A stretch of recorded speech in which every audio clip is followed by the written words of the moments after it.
Pak juga senang Pak melihatnya, mudah-mudahan ini juga menunjukkan bahwa program ini berhasil gitu ya, membantu masyarakat, Pak Camat, Pak Lurah gitu Pak, untuk tadi masyarakat memiliki akses air minum, sanitasi yang aman.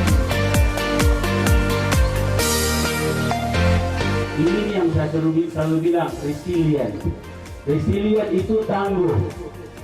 Bagaimana seluruh masyarakat mampu bertahan dengan daya tahan yang kuat.